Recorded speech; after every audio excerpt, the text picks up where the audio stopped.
विषयों की आशा नहीं जिनके साम्य भाव धन रखते हैं, निज पर के हित साधन में जो निष्दिन तत्पर रहते हैं। स्वार्थ त्याग की कठिन तपस्या बिना खेद जो करते हैं, ऐसे ज्ञानी साधु जगत के दुख समूह को हरते हैं।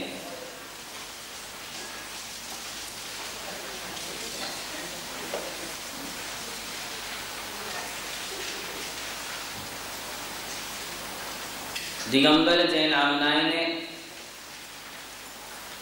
जिन्हें आचार्य, उपाध्याय और साधु का दर्जा दिया है,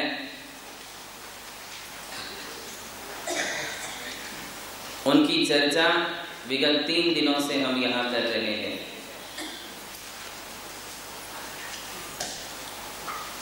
तीनों में सामान्य रूप से पाए जाने वाले गुणों की चर्चा चल रही है। इन 4 पंक्तियों में भी यही बात कही, विषयों की आशा नहीं जिनके, जो 5 इंद्रियों के विषय सेवन से रहित होते हैं, इंद्रियों के विषयों का उपभोग नहीं करते हैं, या इंद्रियों के विषयों का सेवन करते समय राग और द्वेष से रहित हैं। बात समझने की कोशिश करें। आंखें हैं, इंद्रिय है, चक्षु इंद्रिय है। आंखें हैं तो वो देखेगी, आंखों का काम है देखना। आंखों का विषय है रूप, रंग, आकार, और ये आंखें अपना विषय ग्रहण करेगी, इससे उसे कोई रोकने वाला नहीं है। तो इंद्रिय भी है और इंद्रिय के विषय को लिया भी जा रहा है, ग्रहण भी किया जा रहा है। तो फिर त्याग किस बात का किया गया?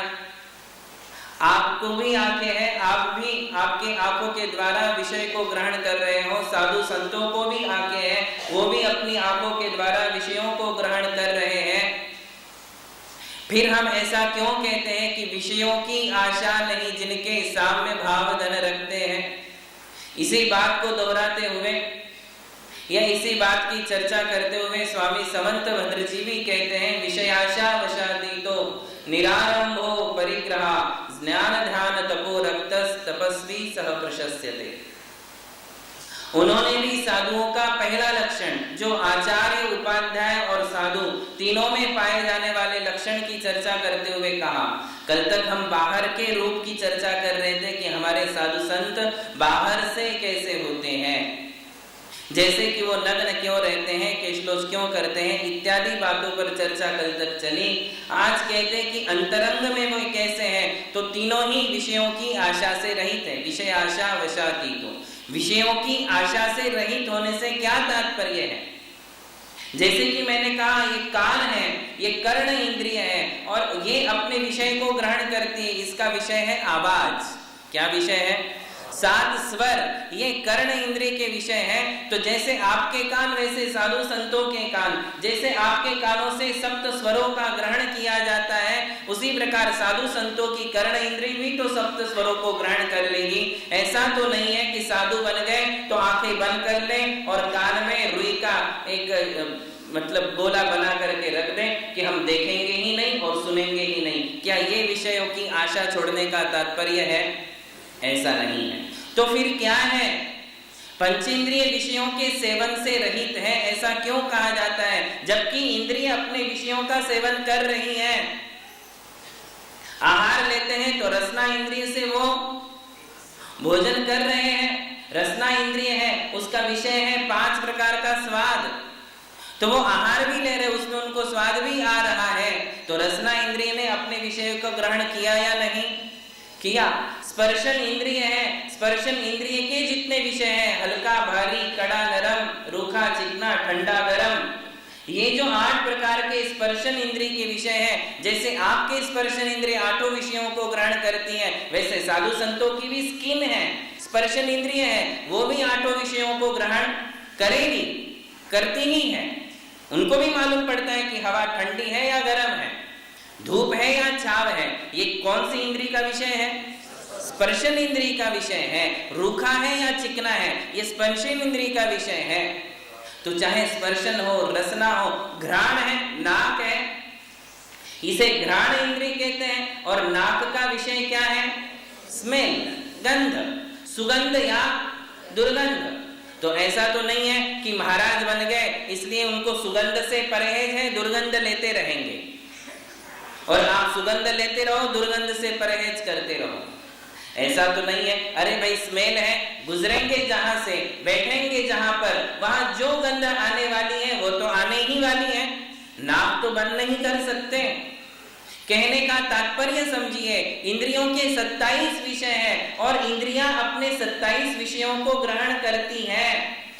केवल अरिहंत भगवान हैं जो इंद्रियों से काम नहीं लेते हैं, क्योंकि उनकी अभी द्रव्य इंद्रिय तो है, भाव इंद्रियां नहीं है, वो केवल ज्ञान से काम लेते हैं। कौन? अरिहंत भगवान। किंतु साधु संत भी आज किससे काम ले रहे हैं? पांचों इंद्रियों से काम ले रहे हैं, है कि नहीं? फिर जब इंद्रियां विषयों को ग्रहण कर रही हैं तब इनको विषय आशा से रहित क्यों कहा? तो बस एक ही बात है कि वो आंखों से देख रहे हैं, किंतु देखने के बाद वो रंग में, रूप में, आकार में अच्छा और बुरा का विचार नहीं करते, शुभ और अशुभ का, मनोज्ञ और अमनोज्ञ का विकल्प नहीं करते हैं, राग और द्वेष नहीं करते। किसे जीता है?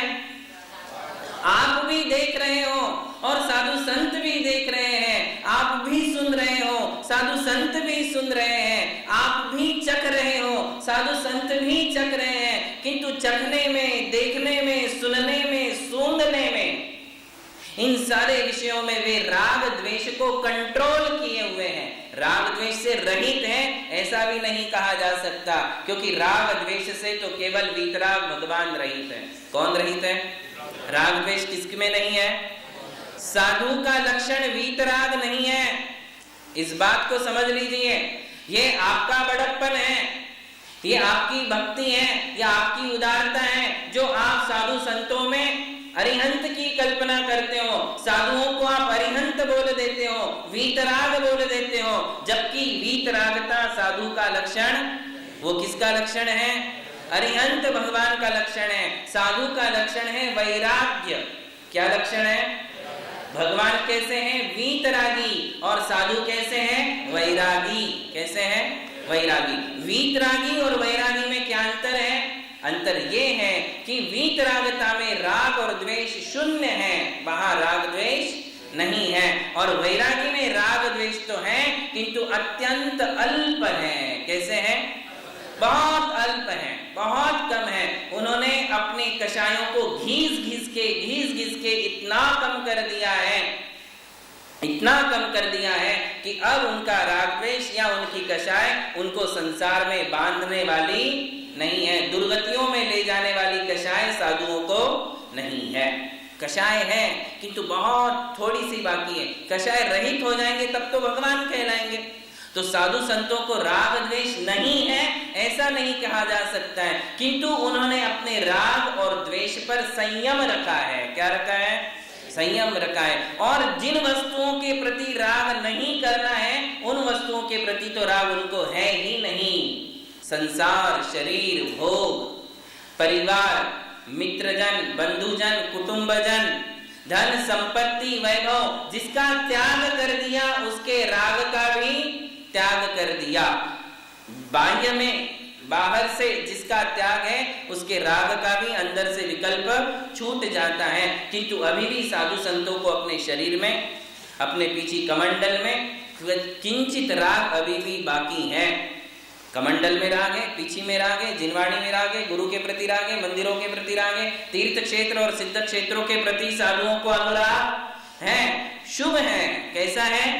प्रशस्त राग है, किंतु राग तो अभी भी है। तो कहने का मतलब है कि विषयों की आशा नहीं जिनके, इसका अर्थ क्या लगाएंगे हम? कि वो आंखों से देखते हैं, कानों से सुनते हैं, किंतु उनके देखने और सुनने में राग और द्वेष बहुत कम है, अत्यंत अल्प है, और अल्प होने से वे विषय सेवन के त्यागी हैं ऐसा कहा जाता है। इंद्रिय विषयों के भोगों की आकांक्षा से वो रहित हैं। और क्लियर कर दे, विषय को स्पष्ट कर दें, तो पंचेंद्रिय विषय भोगों को भोगने का मानसिक विकल्प उनके पास नहीं है। आंखें हैं तो वो देखने ही वाली हैं, किंतु मुझे कुछ देखना है, स्पेशली मुझे कुछ देखने जाना है जिसमें पाप कर्म का बंध होता हो, ऐसे दृश्य देखने के विचार उनके देखने के विचार हैं। मुझे शिखर जी जाना है, मुझे महावीर जी जाना है, मुझे अपने गुरु के दर्शन करने जाना है, आंखों से ही तो करेंगे। मुझे मंदिर जी में जाना है, मुझे समो शरण के दर्शन हो, मुझे रिद्धिधारी मुनियों के दर्शन हो, ये विकल्प उनको है। किंतु कौन सा विकल्प नहीं है देखने का? जिस दृश्य के देखने में पाप कर्म का बंध होता है, उस दृश्य को देखने का उनका विचार नहीं है। इसलिए कह रहे कि विषय भोगों से रहित है। मंदिरों के दर्शन भोग नहीं है। भोगों की श्रेणी में आते क्या? मंदिर का दर्शन, गुरु का दर्शन, तीर्थ और सिद्ध क्षेत्रों का दर्शन भोगों की श्रेणी में नहीं है। भोगों की श्रेणी में कौन से दर्शन आते हैं? दूरदर्शन। कौन सा दर्शन आएगा? पास वाला नहीं, दूर वाला।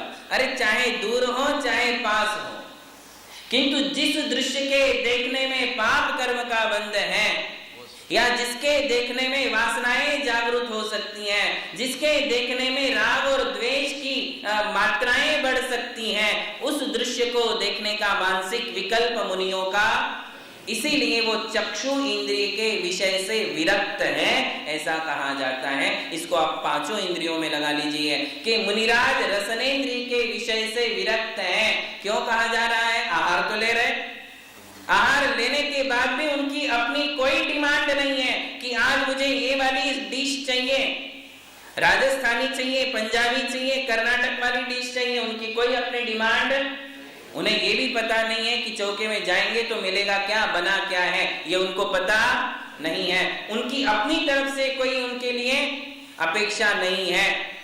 बात समझ में आ रही? वहां जाएंगे, श्रावक दिखाएंगे, श्रावक आहार में जो देंगे उसे उनको लेना है। इसे कहते हैं रसनेन्द्रिय के विषय से विरक्त होना। आपका ऐसा नहीं है, आप मन पसंद खाते हो। कैसे खाते हो? जो आपका मन कहेगा आप मनमानी करते हो। और गुरु लोग जिनवाणी से चलते हैं। किससे चलते हैं? आप मनमानी से, और गुरु जिनवाणी से। तो जहां जिनवाणी है वहां मनमानी नहीं है। आपके खाने में, आपके देखने में, आपके सुनने में, आपके भोगों में मनमानी है। मन पसंदीदा जो होता है उसे ही आप देखोगे। जिस देखने में आपको खुशी होती है उसे आप देखोगे। इसलिए आप इंद्रिय विषयों से विरक्त नहीं कहलाते हो, जबकि साधु संतों की इंद्रियां विषयों को ग्रहण करते हुए भी वो विरक्त कहलाती हैं, क्योंकि उनका अशुभ विकल्प नहीं है। मानसिक वासनाओं से वो रहित हैं। बात समझ में आ गई? ये साधु का कौन सा स्वरूप है? अंतरंग स्वरूप, अंदर से। अंदर से ही मेन स्विच जो है वो कहाँ है? अंदर है, बाहर नहीं है। मेन स्विच जिसको ऑन करने पर बाहर की इंद्रियां एक्टिवेट हो जाती हैं, इंद्रियां चंचल हो जाती हैं, चपल हो जाती हैं, लगाम रहित घोड़े के समान हो जाती हैं। ये बाहर से जो इंद्रियों की दशा होती है उसका स्विच कहाँ है? अंदर में है, और वो है मन। कौन है? और मन। और उस मन के स्विच को बंद किया है ज्ञान से। किससे बंद किया है? ज्ञान से। सम्यक ज्ञान के बल से, शास्त्र अभ्यास के बल से उन्होंने इस इंद्रियों के विषयों को एक्टिवेट करने वाली इंद्रियों को उन्होंने बंद करके रखा है कि अब उनकी इंद्रियां उच्छृंखल प्रवृत्तियों में नहीं जाएगी।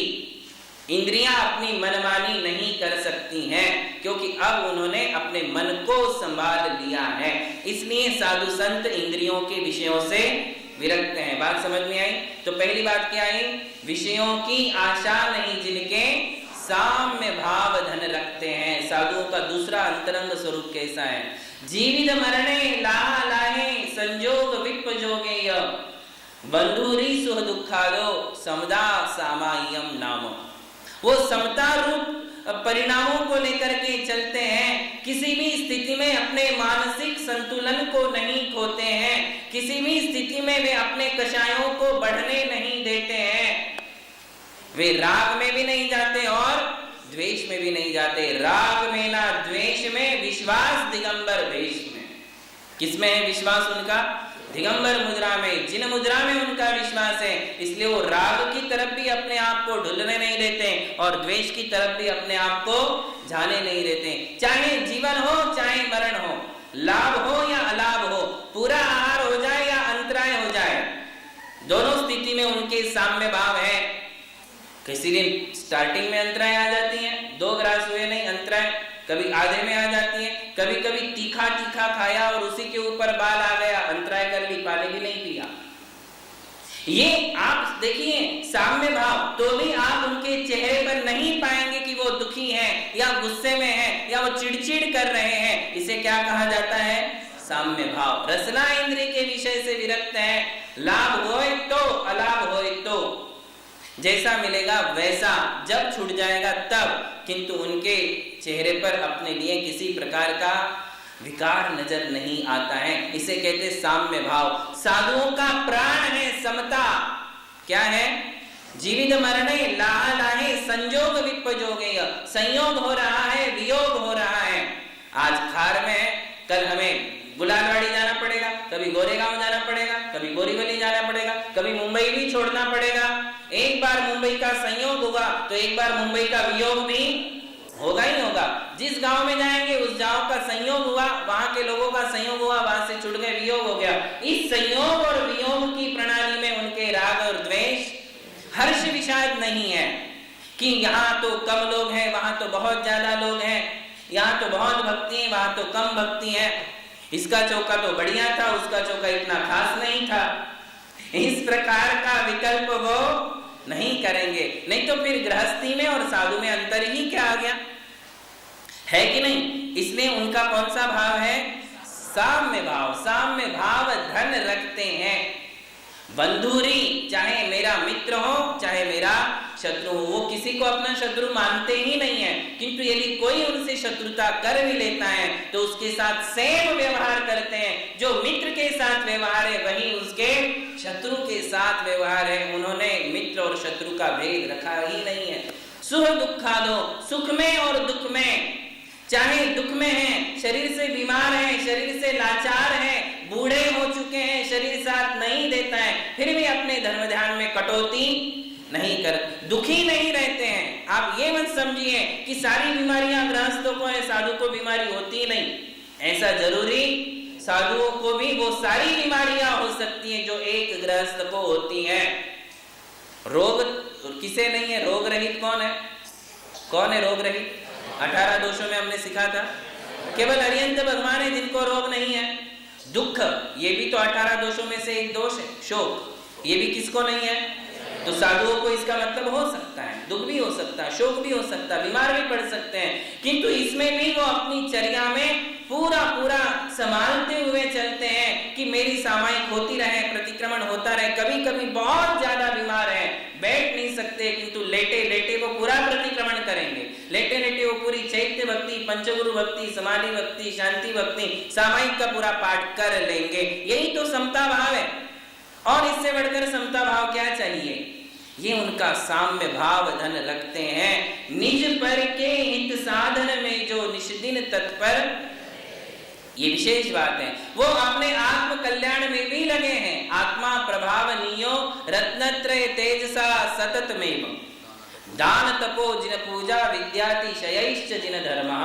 ये अमृतचंद्र स्वामी के वचन है कि साधु संत इन दोनों प्रकार की प्रभावनाओं को जीवन में करते हैं। आत्मा प्रभावनीयो, जैन शासन से स्वयं को प्रभावित करते हुए चलते हैं, वीतराग भगवान से स्वयं को प्रभावित करते हुए चलते हैं, रत्नत्रय से आत्मा का तेज बढ़ाते हैं, और बाहर से वो जन जन में जैन शासन का झंडा फहराने का काम करते हैं। ये दो प्रकार की प्रभावना निज पर के हित साधन में, खुद का भी हित करते हैं और दूसरों का भी कल्याण करने में लगे हुए हैं।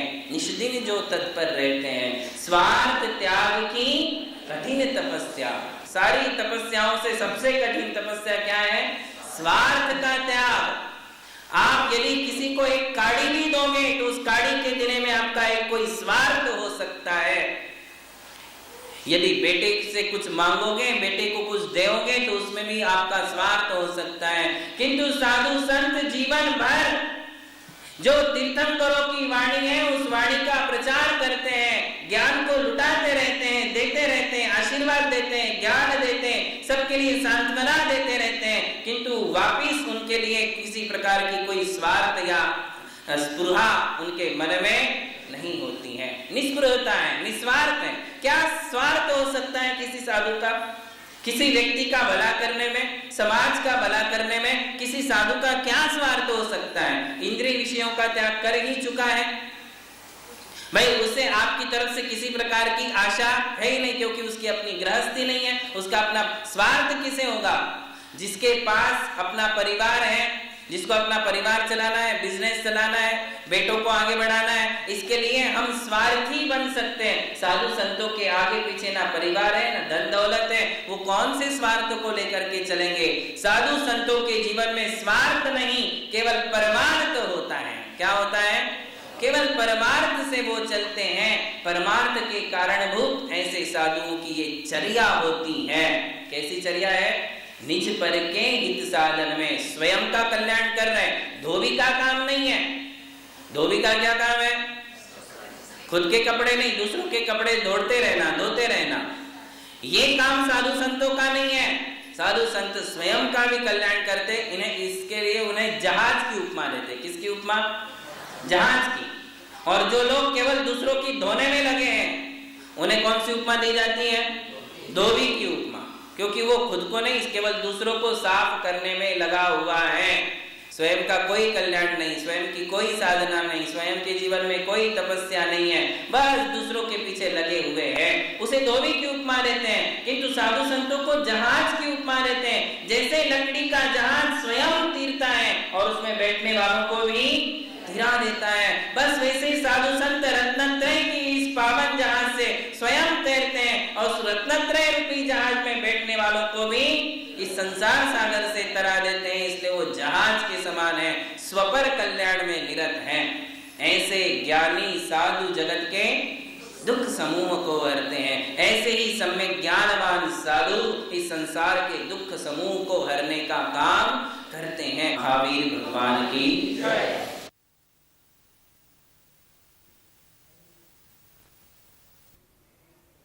मैंने अभी तक जो आपके लिए परिचय दिया वो शुभोपयोगी साधु का परिचय है। किसका है? शुभोपयोगी। देखो दोनों में अंतर क्या है? शुद्धोपयोग का मतलब है जिन्हें मंदिर की आवश्यकता नहीं है, जिन्हें तीर्थ और सिद्ध क्षेत्र की आवश्यकता नहीं है, जिन्हें दर्शन की जरूरत नहीं, जिन्हें आहार पानी की जरूरत नहीं है, जो केवल ध्यान करते हैं। बिल्कुल सिंपल आपकी भाषा में बता रहा हूं। शुद्धोपयोगी मुनियों की कई भाषाएं, परिभाषाएं समय सार और प्रवचन सार की टीकाओं में है, किंतु शब्द आपके लिए बहुत भारी पड़ेंगे। इसलिए बिल्कुल सामान्य रूप से आपको मैं समझा रहा हूं कि शुद्धोपयोगी और शुभोपयोगी मुनि में क्या अंतर है। जो मंदिरों में रहे, जो समाज में रहे, जो आहार करे, जो प्रवचन दे, जो धर्मोपदेश दे, जो जन कल्याण करे, जो तीर्थों का कल्याण करे, जो सामायिक प्रतिक्रमण कायोत्सर्ग करे, तीर्थ वंदना करे, गुरु वंदना करे, वो शुभोपयोगी साधु। कौन सा साधु है वो? शुभोपयोगी। शुद्धोपयोगी साधु जिसके लिए समाज की जरूरत नहीं है, जिसे मंदिर की जरूरत नहीं है, जिसे आहार की भी जरूरत नहीं है, जो बहुत ही बलिष्ठ होते हैं, बलवान होते हैं शरीर से, उसे हम शास्त्र की भाषा में कहते हैं संहनन। क्या कहते हैं? संहनन। जिनका संहनन अर्थात बल बहुत उत्कृष्ट होता है, ऐसे साधु जिन्हें 1 दिन, 15 दिन, 1 महीना, 2 महीना, 4 महीना, 6 महीना बिना आहार के भी जो रह सकते हैं, बिना आहार के रह सकते हैं, उन्हें कौन सा साधु कहते हैं? जो वन में रहते हैं, नदी किनारे रहते हैं, पर्वत के तट पर रहते हैं, पर्वत के चोटी पर रहते हैं, या फिर गिरी कंदराओं में रहते हैं, गुफाओं में रहते हैं, पेड़ की कोटर में रहते हैं, पेड़ के नीचे ध्यान करते हैं, उन्हें कौन सा साधु कहते हैं? शुद्धोपयोगी साधु। बात समझ में आ रही? साधुओं के 2 प्रकार के भेद। जो बलवान हैं, जिसका सहनन उत्कृष्ट है, वो शुद्धोपयोगी साधु, वो शुद्धोपयोग का पालन कर सकते हैं। शुद्धोपयोग और शुभोपयोग में सबसे बड़ा अंतर क्या है? संहनन का। किसका अंतर है? संहनन यानी शक्ति, सहनशीलता। उत्कृष्ट सहनशीलता नहीं है, शरीर की उत्कृष्ट शक्ति नहीं है, तो फिर शुद्धोपयोगी हम नहीं बन सकते हैं। फिर जब शुद्धोपयोगी नहीं बन सकते तो क्या बन सकते हैं? शुभोपयोगी। जैसे बिना फूल के कभी फल नहीं आता है, आप समझ ले, जब भी फल लगेगा तो फल के पहले कौन सी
ये साधु दो प्रकार के हैं, एक शुद्धोपयोगी साधु और एक शुभोपयोगी साधु।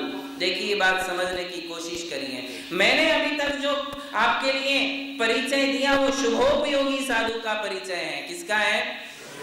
शुभोपयोगी। देखो दोनों में अंतर क्या है। शुद्धोपयोग का मतलब है जिन्हें मंदिर की आवश्यकता नहीं है, जिन्हें तीर्थ और सिद्ध क्षेत्र की आवश्यकता नहीं है, जिन्हें दर्शन की जरूरत नहीं, जिन्हें आहार पानी की जरूरत नहीं है, जो केवल ध्यान करते हैं। बिल्कुल सिंपल आपकी भाषा में बता रहा हूं। शुद्धोपयोगी मुनियों की कई भाषाएं परिभाषाएं समय सार और प्रवचन सार की टीकाओं में है, किंतु शब्द आपके लिए बहुत भारी पड़ेंगे, इसलिए बिल्कुल सामान्य रूप से आपको मैं समझा रहा हूं कि शुद्धोपयोगी और शुभोपयोगी मुनि में क्या अंतर है।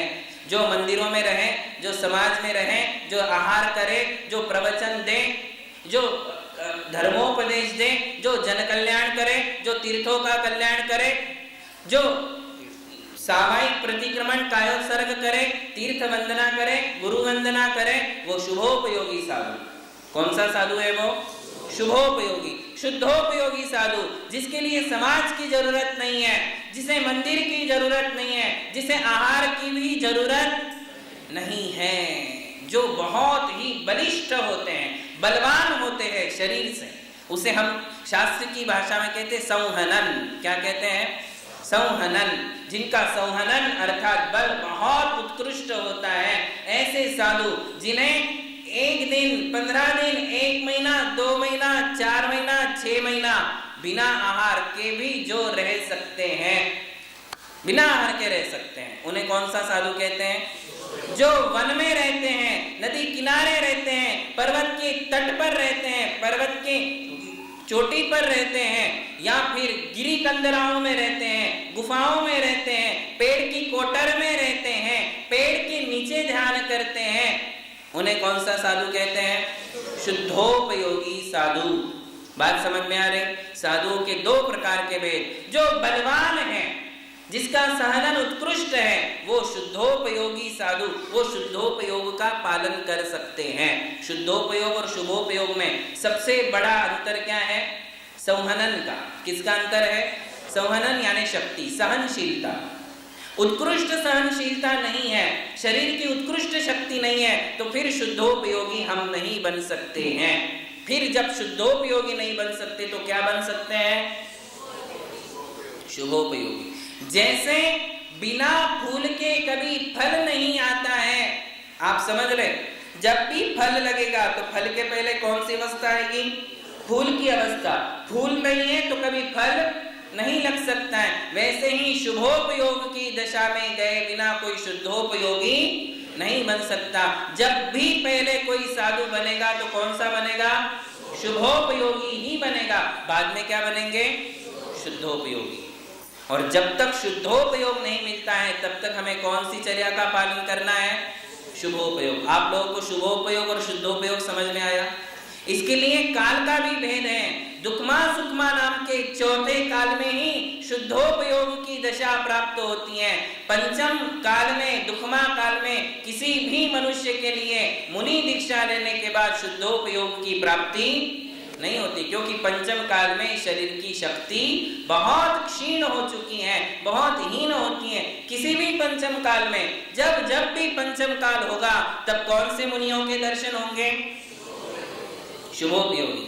5 परमेष्टियों में से केवल 3 ही परमेष्टि के दर्शन होंगे, आचार्य, उपाध्याय और ये हम आपके लिए सिखाएंगे काल नाम के लेसन में। सारी बातें स्पष्ट हो जाएगी। काल नाम का लेसन पढ़ने पर जैन धर्म की बहुत सी बातें हमारी स्पष्ट हो जाती हैं। फिर भी आज हम आपको बता रहे हैं कि शुद्धोपयोगी मुनि कौन से काल में होते हैं?